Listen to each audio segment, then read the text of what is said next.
right, guys, quick market update. You guys know what's going on with the Fed. Stock market is it's pulling back. It's definitely pulling back. The housing market is pulling back. We're seeing more and more people putting items back on the grocery store shelves, out of their grocery carts. We're seeing the used car vehicle market absolutely pull back.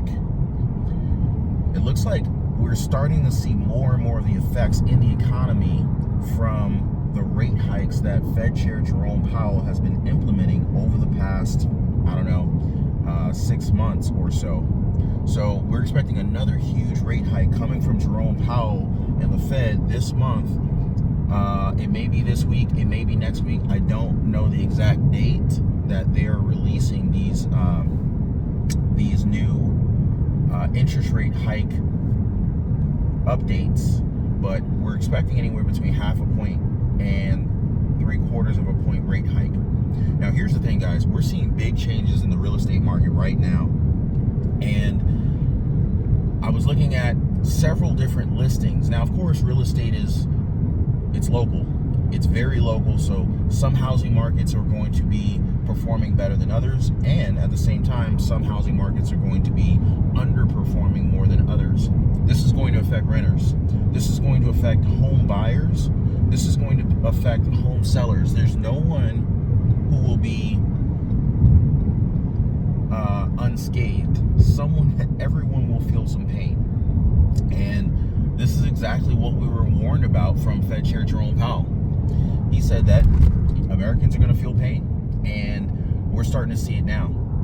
I've been watching this real estate market very intently for quite some time, and what I'm seeing is a lot of new listings hitting the market that were previously listed that never sold. So what we're seeing is a lot of market shock and disbelief in terms of what the real estate market is really looking like right now. And so, for example, I've already seen tons of houses already being relisted, and they're familiar because I looked through the houses because I like looking at real estate. And so I'll remember a lot of these listings.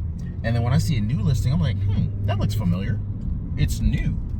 I've already seen this before. How could this possibly be new? So then I look up the records, the history of the real estate transactions on that particular house for sale, and then I look and I can see, it was listed back in May of 2022 for X number of dollars. Then I see later, listing removed in hypothetically July, maybe April. Oh wait, new listing. Listing has been relisted in September of 2022. So I'm seeing this pattern constantly. Now, the new listing price is generally speaking at or below what their original listing ask price was.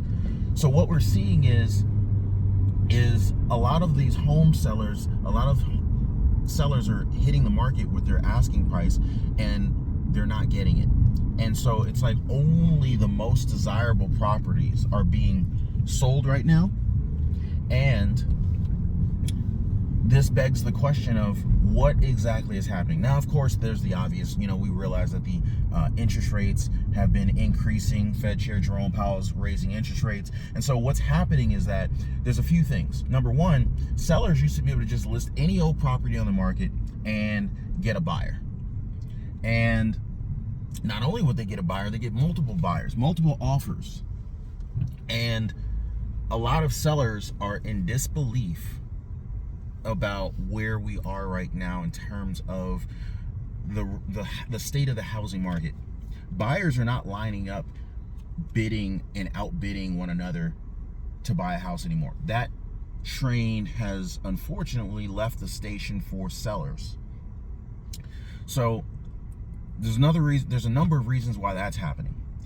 Number one, buyers, when they apply for a mortgage, when they're getting pre-qualified for a mortgage, the banks are telling them, hey, we can approve you for $500,000 loan.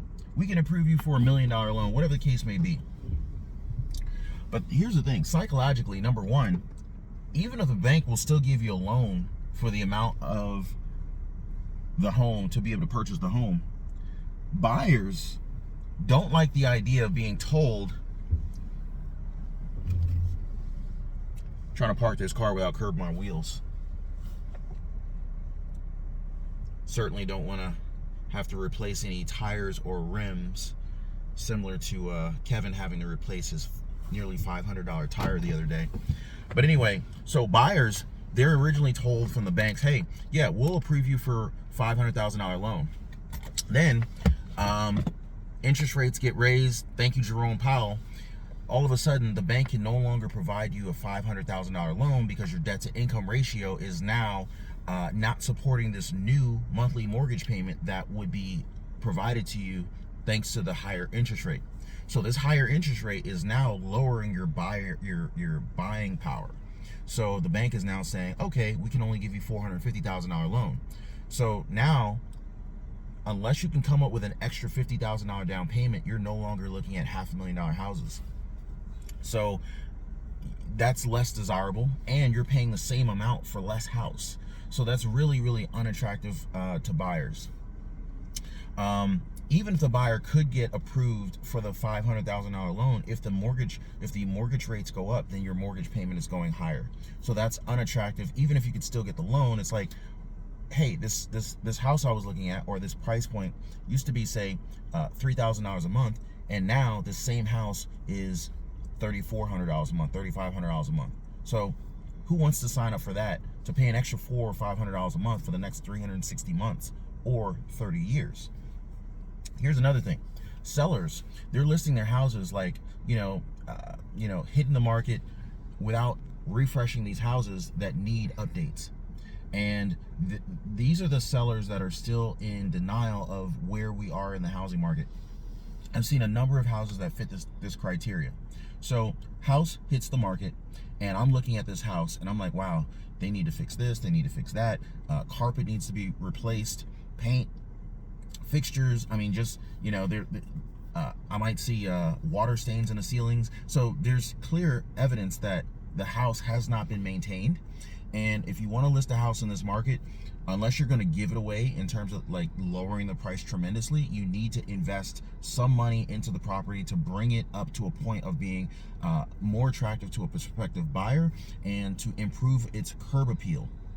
And so I'll give you one example. A house was listed on the market for $1.1 million. I saw this house hit the market back in May. So seller was trying to sell the house for $1.1 million. I looked at the house, and even though the interest rates hadn't increased to the point that they are at today, I said to myself, no, I think it was April. Anyway, whatever the case is, I said to myself, no one's going to buy that house for that asking price today. If he had listed that house, say, maybe a year ago, probably it more than likely would have sold. But in April of this year, April of 2022, there's no way that house is going to sell. And sure enough, the house didn't sell. Seller ended up taking the house off the market. This house needed paint, it needed replacement carpet, it needed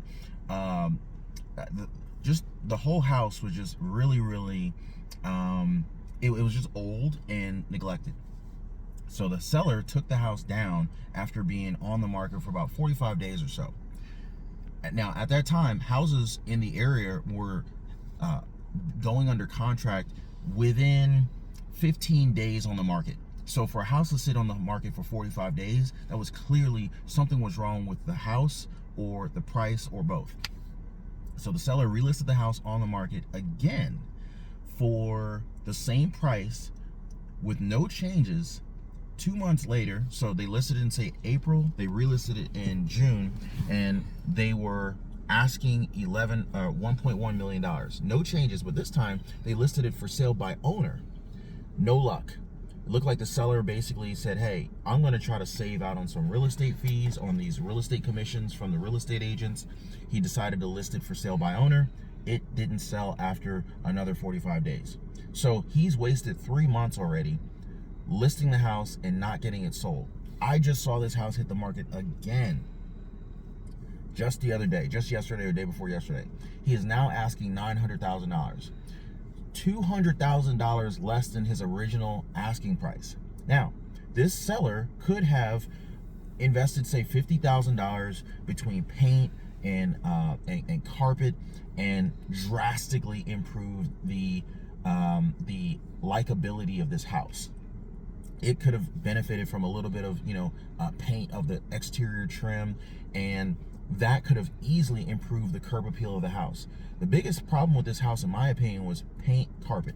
That was it. It wasn't like you needed to completely rehabilitate or rehab this house. So he could have initially invested $50,000 into this house and probably gotten, I think his $1.1 million asking price was a little bit too aggressive in April. He probably should have listed for maybe $1 million, maybe $1,050,000. But instead, because he didn't initially invest $50,000 to begin with, he wasted time. Now, interest rates are higher, and we're now in September. September is statistically a lower demand month for real estate as from a buyer standpoint compared to, say, the beginning of spring. So he now has more obstacles in his way. We're going into colder months. We're going into higher interest rates. Buyers are more and more concerned about the direction of the housing market. This house is going to sit. And so this $50,000 initial investment that he decided not to make to begin with is now costing him anywhere from $150,000 to $200,000 or more, and things will only get worse. I hope you guys, if you're looking at buying a house right now, if you're looking at selling a house right now, you guys are paying attention to the signs. This is not financial advice. Make sure you consult, a financial expert, your financial advisor, or a trusted real estate agent before you move forward. But I just want to share this information and these updates with you guys because markets are changing, and I want you guys to be prepared. Be safe, guys.